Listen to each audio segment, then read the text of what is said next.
Bueno, yo les quiero hablar de algo que no es ciencia ficción,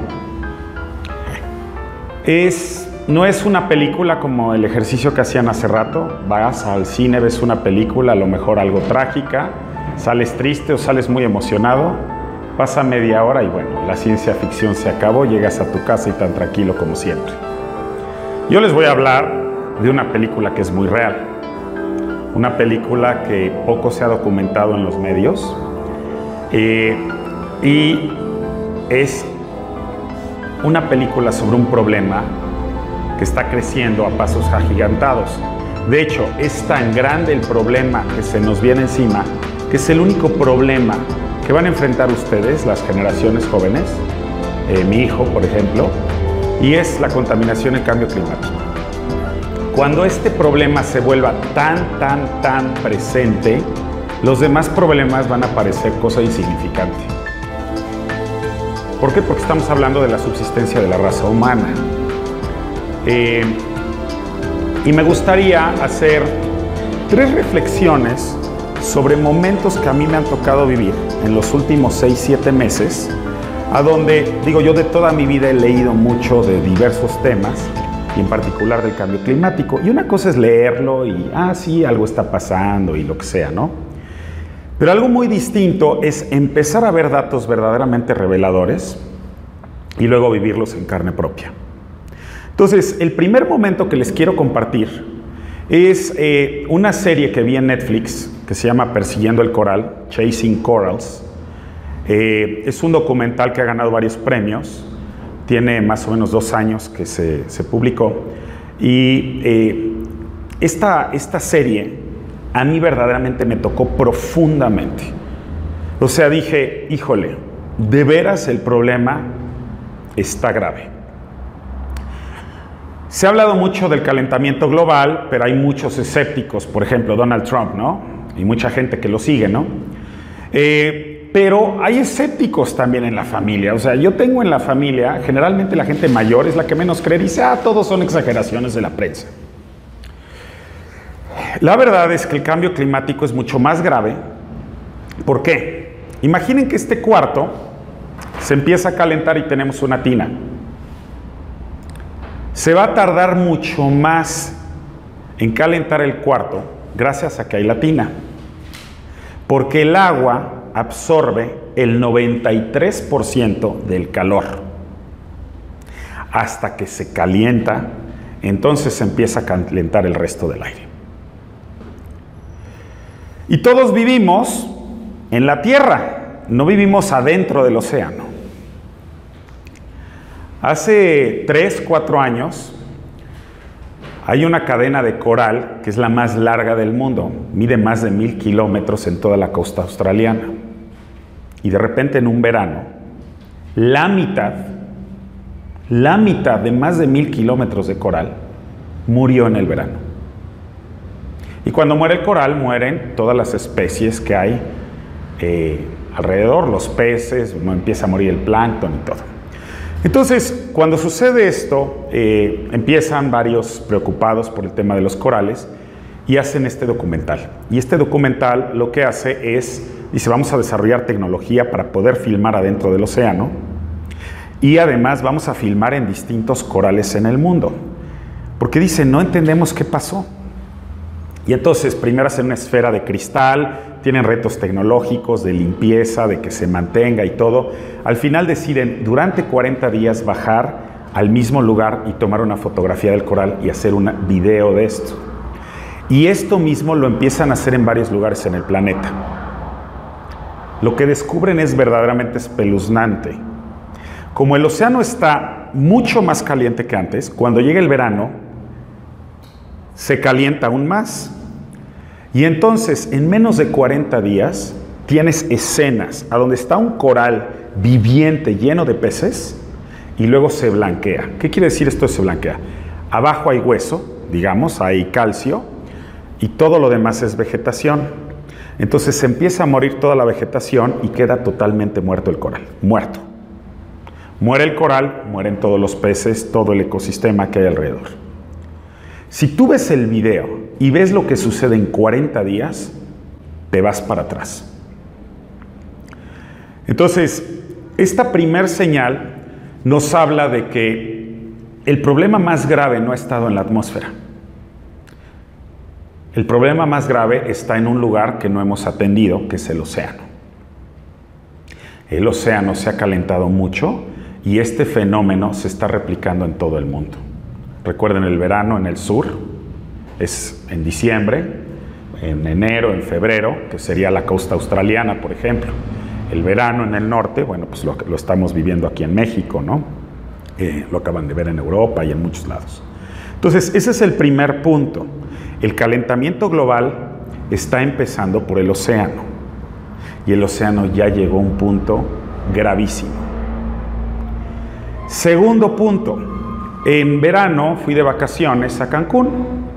Yo he ido desde que tengo 5 años, cada 3, 4 años a Cancún, ¿no? Y toda mi vida vi un mar espectacular. Entonces, fui hace 2 meses, renté un auto y viajamos desde Cancún hasta Punta Allen, en la reserva de Siancán. Son prácticamente 200 kilómetros. En los 200 kilómetros no podías nadar, porque hay una barrera de sargazo, que es un exceso de alga. Yo me quedé, o sea, yo un día llegué y me solté a llorar. Estaba en Tulum, hay una bahía con 3 hoteles, los 3 hoteles vacíos, porque el sargazo bloquea, se forma una media luna y todo el agua que alcanza a traspasar la barrera de sargazo huele a huevo podrido. Y luego ves muchos trabajadores y máquinas levantando el sargazo. Están trabajando 6, 7 horas al día. Llega la noche y al día siguiente está de nuevo 10 metros de sargazo. Y entonces hice un video. Y este video se viralizó muchísimo en YouTube. Y dije, tengo que hacer algo, ¿no? Y entonces es cuando decidí, después de estos dos sucesos, empezar a hacer estos ecotips. Regresando a Puebla, me puse a investigar sobre el problema del sargazo. Este problema no existía en el mundo. Empezó en el año 2010, 2011. Empezó con un crecimiento abrumador de sargazo en la costa de Texas. Y quizá por eso el único centro que hay hoy de investigación del sargazo en el mundo está en la Universidad de Galveston. Y ahorita hay sargazo equivalente a la superficie de toda la península de Yucatán. Si buscan la Universidad de Galveston, el centro de sargazo, y puedes ir viendo todas las manchas que andan flotando, desde Florida hasta Brasil. Este verano hubo hoteles en el Caribe que cerraron 2 meses. ¿Por qué? Porque no podías nadar. El problema empezó en 2011. Hace 2 años, pues tenías 2, 3 meses de sargazo. Ahorita en Cancún llevan prácticamente todo el año con sargazo. Entonces, yo lo llamo el moco del mar. El mar está enfermo. Primera señal que yo veo es la serie esta de Netflix. Pero segunda señal que se está manifestando, o sea, nunca en nuestra historia habíamos visto esto de esta manera. No solo eso, hace más o menos un mes hay una noticia en Florida. Todos hemos visto, a lo mejor desde niños, que encallan las ballenas, ¿no? No se sabe por qué, ¿no? De repente se juntan algunas ballenas, llegan a la costa y como que llegan a morir, ¿no? ¿Alguna vez han oído en toda su vida que encalla un tiburón? Bueno, eso ya sucedió hace un mes en la costa de Florida. Encalló un tiburón relleno de sargazo, ahogado por tanto sargazo. Además, cuando hay sargazo, ya no hay tortugas, mueren muchos de los peces y eso porque tienes una sombra encima y no puedes llegar. O sea, el sargazo naturalmente es muy bueno, ayuda a conservar el océano, pero de manera equilibrada. Pero hoy lo que tenemos es una plaga, ¿no? Es como la mucosa en la nariz. Todos los días tienes un poquito de mucosa, pero cuando te da un catarro, una fiebre, estás con moco todo el tiempo, ¿no? Entonces eso es lo que estamos viendo. Entonces ese es el segundo punto. El primero es el fenómeno del coral, que yo lo vi en la tele, pero el segundo es lo que me toca vivir estando en Cancún, estando en toda la Riviera Maya y ver esto. O sea, ver algo que digo, oye, mi hijo de 2 años, si yo vi 40 años el mar limpio y ahora veo esto, ¿qué le va a tocar ver en 40 años más? Tercera cosa que sucede, bueno, normalmente el calentamiento global se manifiesta más en el verano. Y este verano vimos cosas verdaderamente dramáticas. La primera, imaginen que estás en un pueblo de veraneo en Grecia. Como es un lugar turístico, la mayoría de los que van a este pueblo, todo enredado, son turistas. Y entonces está un papá con su esposa y su hijo pequeño, van a la playa por toda una serie de recovecos. Bueno, al día siguiente hay un incendio que en media hora consume toda la población a tal velocidad que viene tan rápido el fuego que este señor le dice a su esposa, hay que irnos, agarra a su hijo corriendo y se acuerda la ruta para llegar al mar. Pero su esposa no llega. Mucha gente muere ese día, mueren más de 80 personas. Hay 23, 24 que llegan a un lote en un acantilado con una cerca pegado al mar, pero no pueden saltar la cerca, es demasiado alta. Y llegan y los encuentran a los 24 abrazados, calcinados. Son fuegos inauditos, era un fuego y vientos de 60 kilómetros por hora. La gente literalmente se metía dentro del mar. Yo no recuerdo en mi vida haber visto una... Digo, siempre ha habido incendios, ¿no? Pero la cantidad de incendios que está habiendo es verdaderamente impactante. Suecia, este año, Suecia es un país que parte del país está arriba del círculo polar ártico. Este verano tuvo 50 incendios, si no mal recuerdo, arriba del círculo polar ártico. Es algo tan excepcional que no tenían aviones contra incendio.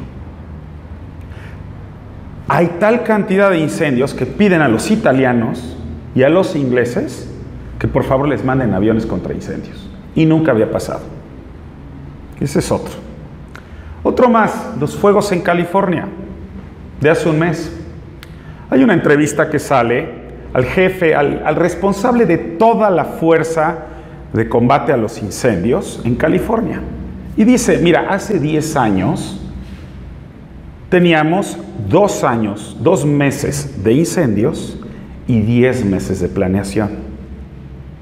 Ahora tenemos 10 meses de incendios y 2 meses de planeación. Lo que pasa en California, en el último fuego que hubo, es algo inaudito. Todos han oído de las nubes piroclásticas cuando hace erupción un volcán.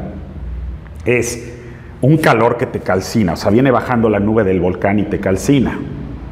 Bueno, ahora en este fuego hubo por primera vez una nube piroclástica por encima, de tal forma que no podían volar aviones porque se hubieran quemado, o sea, era demasiado el calor. O sea, estamos empezando a ver cosas que no veíamos antes. Entonces, hay otro fenómeno que es, bueno, los glaciares, el polo norte se está derritiendo de forma muy acelerada, al grado que el calor que vimos ahora en Europa, lo que sucede es que tenemos al globo terráqueo, ¿sí? Y el globo terráqueo normalmente tiene un diferencial de temperatura. La parte en los polos está más frío y en el ecuador hace más calor, y eso es lo que genera todo el clima y los patrones de viento y la corriente del Golfo, por ejemplo. La corriente del Golfo viene desde México, viene de Sudamérica, se mete al Golfo y llega hacia Europa y mantiene a Europa más caliente. Si tú te vas a la misma altura en Estados Unidos y en Europa, por la corriente del Golfo, Europa tiene veranos más cálidos. ¿Qué sucede? Que se está calentando mucho más rápido el polo que el Ecuador. Entonces hay menos diferencia de temperatura entre el Ecuador y el Polo Norte. Al haber menos diferencia, no hay tanto incentivo a que haya viento. Entonces, ¿qué pasó? El calor se quedó prácticamente paralizado sobre Europa y ocasionó todos los incendios, todas las ondas de calor, el incendio de Grecia. Hay una imagen, hay un periódico que se llama The Guardian, es a mi gusto el mejor periódico que hay en el mundo en términos de verdadera cobertura noticiosa de lo que importa en el mundo, y te saca una imagen satelital de todo Inglaterra de hace 3, 4 meses y ves todo el país verde. Ya saben cómo estas imágenes de Google Earth, bueno, pasó el satélite y está todo el país verde. Y luego te lo pasa 3 meses después, en julio de este año, y todo el país café. Porque llovió mucho menos, porque hizo más calor. Otro artículo reciente en Australia, en la comunidad de Queensland, es un estado que está más o menos a la mitad del país. Te habla de una comunidad que está más o menos en el centro del país y es una zona que tradicionalmente ha estado árida, pero a donde llega a llover, digamos, unos 30 centímetros de lluvia en un año. Llevan 7 años que está lloviendo la 10ª parte de eso. Es tan poca el agua que están replanteando el qué hacer de sus vidas. Entonces, lo que la gente no está acostumbrado a ver es a conectar todos estos fenómenos y a ver la película. Pensamos en fotografía, pero realmente estamos ante una película y esta película lleva una dirección. Es como si ves una bala acá y ves aquí mi cabeza, ¿no? Y durante un año está la bala acá y el siguiente está acá y el siguiente está acá y el siguiente está acá y el siguiente está acá. ¿Pero qué va a pasar? ¡Pum! Va a entrar y te va a matar. El calentamiento global es eso, pero es lento y es aleatorio. Entonces no vemos el problema que se avecina. ¿Qué soluciones hay a esto? La realidad es que, bueno, de entrada, antes de pasar a las soluciones, quiero tocar un último tema. ¿Se exagera el cambio climático o no se exagera? Tengo a alguien muy cercano a mi familia que dice, todo eso es una exageración, o sea, estilo Trump. Entonces me puse a ver si había una investigación sobre la cobertura y la vinculación de fenómenos como los incendios de California al cambio climático. De cada 100 notas en medios en el mundo, pero medios tan importantes como el New York Times, el Washington Post, El País, el Reforma en México, etcétera, etcétera, analizan si el medio, al comunicar un fenómeno como un incendio o algo así, te vincula la evidencia científica hacia el cambio climático. Y encuentra que de cada 20 notas, solo una lo hace. ¿Es exagerado lo que está en los medios? No, está subexagerado. Estamos presentándole a la sociedad la 20ª parte de la magnitud del problema. O de cada 20 notas, apenas una te dice, esto es por el cambio climático, esto es por el calentamiento global. Y es mejor llamarlo cambio climático, ¿por qué? Porque esto provoca extremos. Digo, ahorita está lloviendo en Carolina del Norte y en toda la costa de Estados Unidos y va a ser el mayor huracán en su historia, este día, aquí mientras estamos dando esta plática. El mayor problema que enfrentan ahorita en Estados Unidos es que hay muchas granjas de cerdos y tienen lagos de desechos de la orina y la popó de los cerdos. Y está la velocidad del viento que todo eso va a volar por todo el estado. Hay una nota que te habla de esto. O sea, es tal la velocidad del viento que por primera vez va a empezar a volar literalmente la mierda en todo el estado. Entonces, tenemos una serie de hechos y de fenómenos que nos hablan de una película que va en una dirección. Si te metes a ver datos científicos, calentamiento, por ejemplo, en los polos, desertificación, calentamiento en Australia, corales, incremento de la temperatura promedio en el mundo, las cifras no mienten. Estamos cada vez más calientes. Al estar más calientes hay más extremos y de repente hay inviernos más fríos. Ojo, porque son condiciones extremas que estás alterando el patrón del clima. ¿Sale? Entonces, ¿cuáles son las soluciones? Yo toda mi vida he sido muy optimista, pero les quiero decir cuál fue el encabezado de The Economist, una de las revistas, de las publicaciones más reconocidas a nivel mundial. Este mes dijo, Losing the War Against Climate Change, perdiendo la batalla contra el cambio climático. Muchos científicos dicen que tenemos una ventana de 2 a 5 años para verdaderamente tomar medidas dramáticas para combatir el cambio climático. Si no lo hacemos, va a venir un proceso acelerado. Vamos a entender por qué acelerado. Siberia, 2.000, 3.000 kilómetros de bosque en la parte norte de la ex Unión Soviética. ¿Sí? Todo Rusia, desde Japón, arribita, Corea, toda esa zona, hasta Europa, ¿no? Hasta, digamos, Finlandia y eso. Toda esa parte lleva por miles de años una capa de nieve. ¿Qué hay abajo de esa capa de nieve? Mucho dióxido de carbono. Si de repente se calienta un poco más el planeta, ¿qué pasa? De repente se libera todo este dióxido de carbono. O sea, masivamente de repente empieza más. Ahora, mucho del dióxido de carbono, el CO2, ¿a dónde te enseñan desde chiquito qué debes de hacer para atrapar el CO2? Sembrar un árbol, ¿no? Es la mejor forma de atrapar el dióxido de carbono. ¿Qué vimos en California? ¿Qué vimos en Suecia? ¿Qué vimos en Grecia? Cada vez más incendios. Si hay más calor, hay más incendios. Si hay más incendios, hay más CO2 en la atmósfera. Si hay más CO2 en la atmósfera, hay aún más calor, hay aún más incendios. Si entienden esto, de repente se vuelve un círculo vicioso que puede acelerar esto. O sea, una vez que te sales de un equilibrio, se empieza a acelerar todo. Es como una bolita de nieve que la controlas así, ¿no? Pero de repente pasa un tamaño que ya no la controlas y se sigue haciendo más grande, más grande, más grande. Y se va acelerando. ¿Está claro? Entonces, muchos me dicen, oye, pero a nivel mundial está subiendo la penetración de energías alternativas.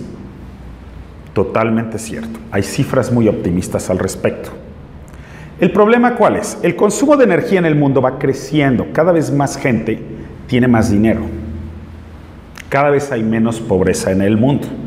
A donde más gente ha dejado de ser pobre en el mundo es, por ejemplo, el sureste asiático.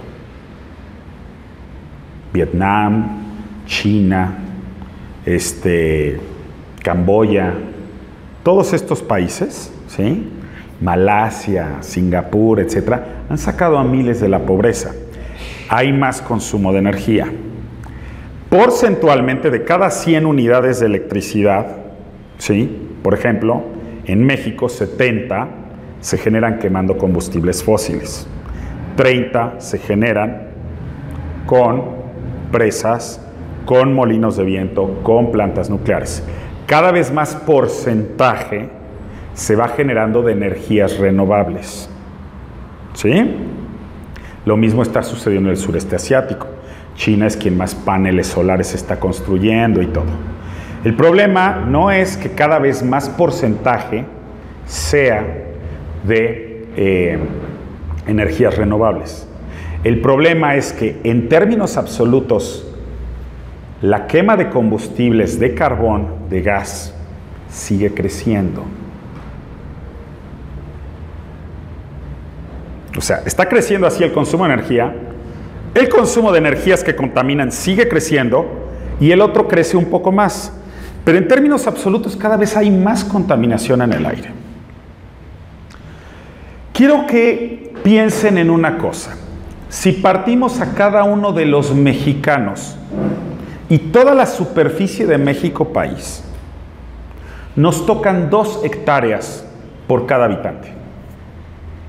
O sea, agarramos a Patricio y lo ponemos y ocuparía 4 manzanas aquí en el centro de Puebla, luego tú otras 4 manzanas, luego tú ahí cerca del cráter del Popo, luego tú ahí en el desierto, alguien en las dunas de Chachalacas, alguien en Isla Mujeres, y así nos vamos repartiendo todo el país. Cada quien tiene un área de 200 metros por 100 metros, algo así como 4 o 5 canchas de fútbol. ¿Sale? Cada quien tiene 2 hectáreas para consumir todo lo que van a consumir en su vida. La mitad de esa superficie es desierto, es montaña, es piedra, es un lugar inaccesible. ¿Está claro? El 5% de la superficie es pavimento, es ciudad. Ponle una pared, imagínate un muro y que se eleve 4 kilómetros de altura, 4,000 metros de altura, a tus 2 hectáreas. Entonces tienes un muro, adentro está todo el aire. Ese es tu aire que te toca de por vida. Si tienes un hijo, le toca ese espacio cerrado de aire. En esas 2 hectáreas están las botellas de plástico. Esta se queda en mi hectárea. Y si mañana me echo otra botella, se queda ahí. Y si pasado mañana me echo otra, pum. Y si me subo al auto, cada litro de gasolina que estoy consumiendo, estoy enviando 2 kilos, 2.3 kilos de CO2 a este volumen de aire. Cuando empieza la era industrial, en esta columna de 4 kilómetros mía, había 250 millones de partículas de CO2 por metro cúbico. Piensen en 250 en cada espacio de aire. Ahorita hay más de 400. Y para filmar este video estoy consumiendo electricidad. Para haber traído esta campana hay que consumir electricidad, para haber hecho esta mesa hay que consumir electricidad, están pasando automóviles, somos consumistas y el grueso de todo lo que hacemos consume energía que contamina.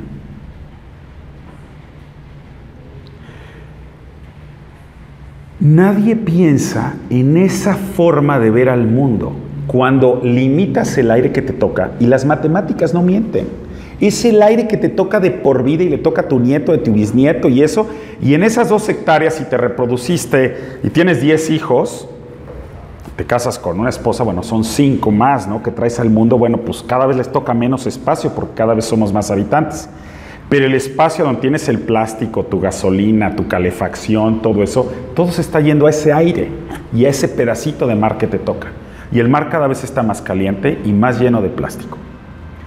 Entonces, nos venden esta idea de que estamos haciendo mucho, pero la realidad es que si el día de hoy toda la energía, toda, lo cual sería utópico, pum, mágicamente alguien llega y dice, pum, toda la energía del planeta, toda la producción de botellas de plástico, todo el transporte, todos los vuelos, toda la manufactura, absolutamente todo, mágicamente se genera con viento, con sol, 0 gas, 0 diésel, 0 gasolina, 0 carbón.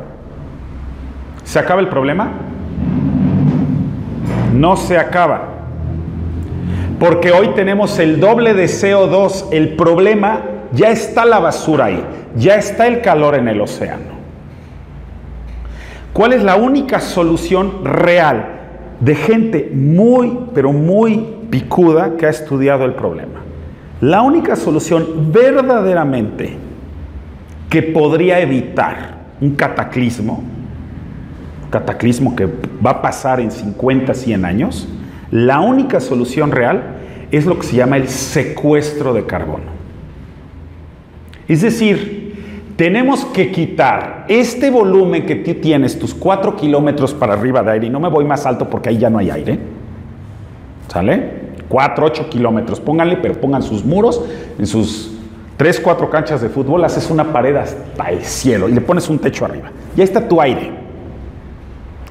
El aire de todo el planeta, de todo completo, ya tiene el doble de CO2 que el que tenía hace 100 años. Y va cada vez más rápido el CO2 que le estamos metiendo. Y lo mismo el mar. Y nadie te habla de eso. Es verdaderamente dramático. Entonces, la única forma de resolver el problema es quitando ese doble que no estaba ahí antes de la era industrial. Hoy hay 3 plantas en el mundo que lo hacen. Y lo que quitan es lo que acaban de contaminar los camiones que acaban de pasar en esta hora en la ciudad de Puebla. O sea, absolutamente nada comparado con el tamaño del problema.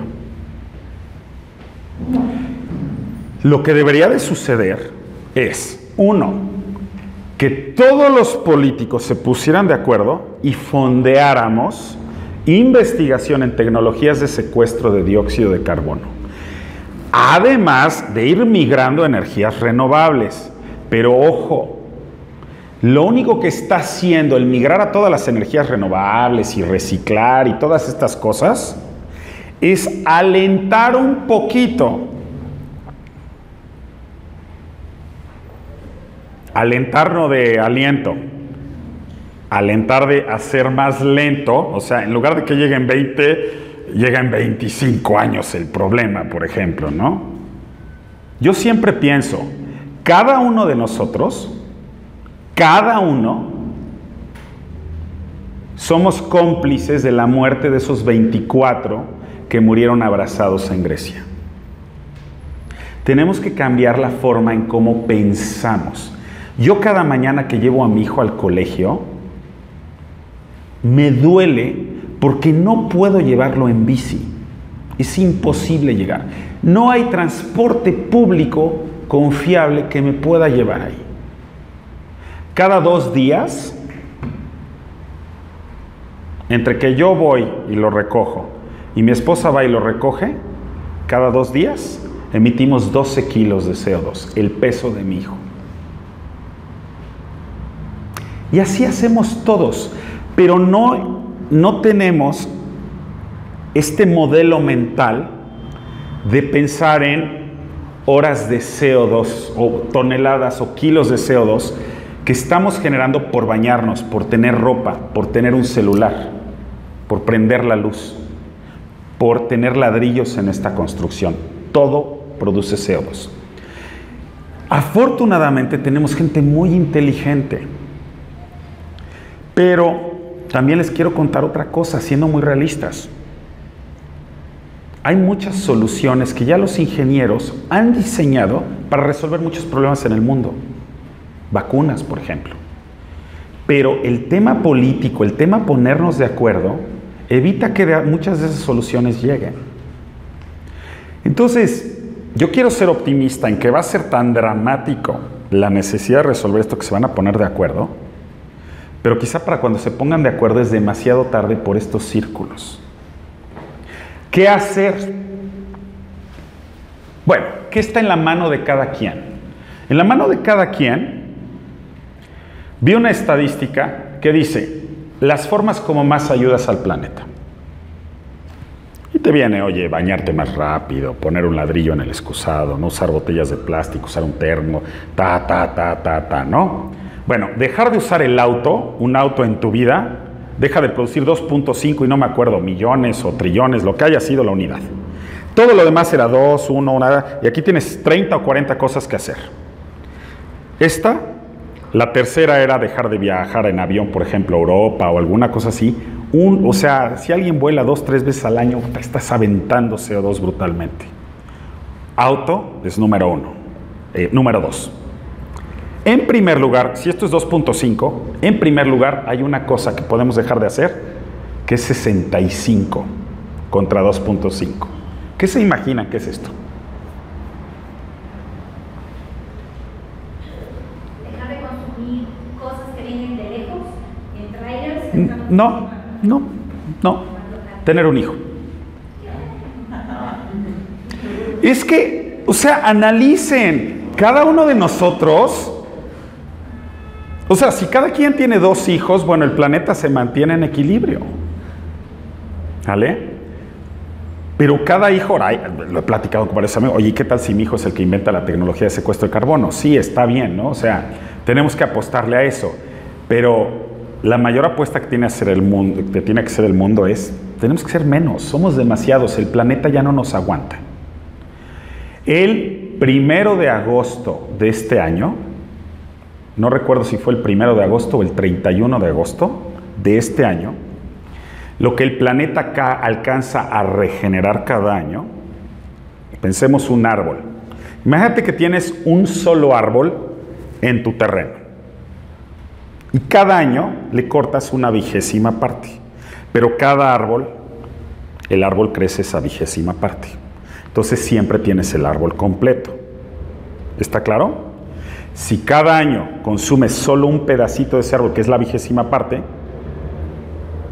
ese árbol siempre está en la misma altura. ¿Está claro? Bueno. ¿Qué pasa si en lugar de la 20ª parte consumo la mitad del árbol y solo crece la 20ª? El año que viene todavía tengo medio árbol más una 20ª. Y al siguiente año consumo la mitad, ya nada más me queda la 20ª. Y al tercer año ya no me queda árbol. ¿Está claro? Entonces hay una capacidad de regeneración del planeta en todos los frentes. Entonces, hoy, este año, los humanos consumimos enero, febrero, marzo, abril, mayo, junio, julio, agosto, ¿sí? En 8 meses, lo que el planeta regenera en un año. Es decir, estamos acabando con los recursos del planeta. Si consumiéramos un poquito más leve y lleváramos el consumo hasta el 31 de diciembre, el planeta alcanza a regenerar. Pero ahorita la raza humana está consumiendo más que lo que aguanta a producir el planeta. Y eso a lo único que nos lleva es a acabarnos el planeta. Como es muy grande, la gente no lo ve. Pero es como, piensa en tus 2 hectáreas, con este muro, no tienes comercio con nadie más, tu aire está sellado en este muro, y adentro de esos 2 kilómetros está tu auto, está toda la basura que produces, está tu hortaliza, está tu pedacito de agua, está tu pozo de agua. Y si consumes pilas y estás contaminando los mantos freáticos, te vas consumiendo un pedacito de tu hectárea, pero luego un poco más, luego un poco más, luego un poco más, y luego las 2 hectáreas se te acabaron. Y en esas 2 hectáreas además tienes panteón de todas tus generaciones que se han ido muriendo y todo. O sea, los panteones tampoco son para subsistir. O sea, tenemos que quemar y, o sea, tenemos que hacer muchas cosas, ¿no? Entonces, yo les diría que, y antes de pasar a preguntas, yo quisiera terminar esto, y es una, pues es triste reflexión, les digo, es una triste reflexión porque no les quiero mentir. Y quiero terminar con lo que empecé. Esto no es una película. Todas estas cosas están pasando. Ahorita, en este instante, hay gente padeciendo el peor huracán en Estados Unidos. Hace 1 mes, 2 meses, hubo incendios que nunca había habido arriba del círculo polar. Ahorita hay coral que ya murió, que el año pasado existía y ahora no existe.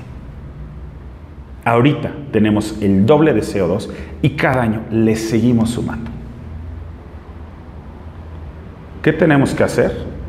Acelerar la adopción de energías renovables, pero acelerarlo 500% de lo que lo estamos haciendo. Pero eso solo no basta. El mundo tiene que migrar y poner todo su esfuerzo en secuestro de carbono.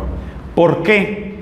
Porque antes de la era industrial, todo el carbono que está ahí estuvo millones de años siempre abajo de la Tierra. Y llegó Pemex y llegó British Petroleum y sí, nos dio civilización, nos aceleró, nos dio la comodidad de viajar, de subirte un coche, ir a Acapulco, de volar a otro lado, cosas que antes no se podían hacer. Pero ha tenido un costo. La atmósfera es limitada, el mar es limitado. Tenemos que quitar todo ese CO2 y volver a enterrarlo. No basta con sembrar árboles. Eso nada más te limpia el que hay arriba, ¿no? Se quema un poquito y se absorbe. Pero lanzamos millones de toneladas de CO2 que estaban en petróleo y que tenían millones bajo tierra. O sea, imagínate durante 1000, 10,000 años en tus 2 hectáreas de terreno, hacías un incendio, quemabas un arbolito y luego nacía un arbolito y absorbía ese CO2, ¿está claro? Era un círculo equilibrado. Pero de repente le avientas todo el CO2 que tienes bajo tierra y que nunca había estado allá arriba, o sea, estuvo pero hace millones de años, y se lo avientas.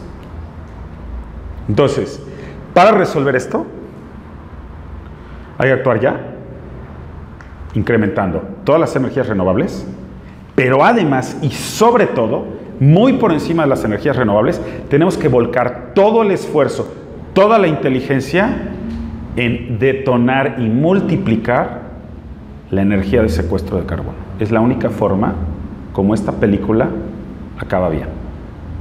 Es la única. Y mientras cada uno tenga menos hijos, menos auto y sean más conscientes con el planeta. Muchas gracias.